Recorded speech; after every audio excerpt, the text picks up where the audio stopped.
Rohan mic.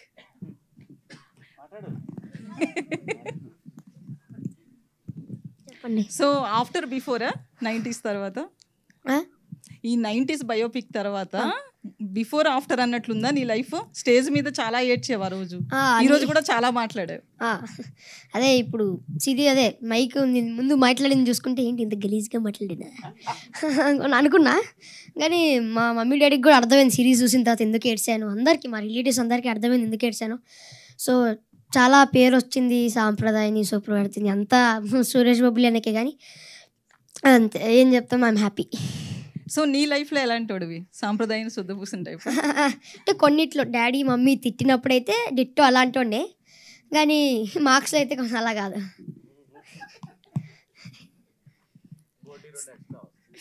అదే కాదు, ఒక 70 ఎక్స్ట్రా.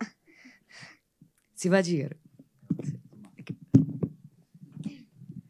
నెక్స్ట్ దానిలో మీ లవ్ స్టోరీ ఉంటే బాగుంటుందని చెప్పేసి అన్నారు మీరు. నేను అదే అడుగుతున్నా, ఎవడు వింటాడా?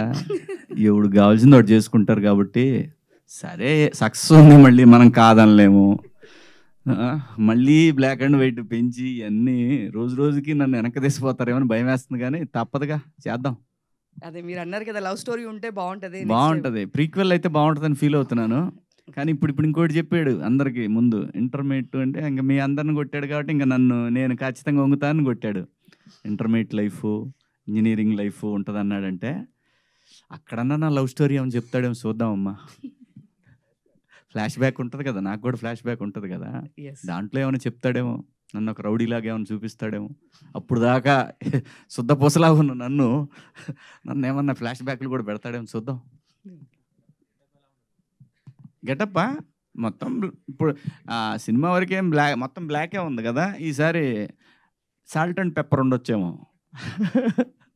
అంటే లాస్ట్ టైం అంతా చినిగిపోయిన బన్నీ ఇట్లా మిడిల్ క్లాస్ ఫ్యామిలీలా చూపించారు. అది ఎప్పటికీ అంతే ఉంటుందమ్మా, అది మారదు. ఎందుకంటే ఈ ఎద్దుల్ని పెంచి వీళ్ళని కాలేజీలకు పంపించి మనం మరి త్యాగాలు ఉంటాయి. తండ్రి క్యారెక్టర్ ఎప్పుడు త్యాగమే, తండ్రి తల్లిది ఇద్దరిది ఎప్పుడు త్యాగాలే. తండ్రి ఏమో పిల్లలకి త్యాగము, భార్య ఏమో భర్తకి త్యాగం, అంతేనమ్మా, అదే లైఫ్.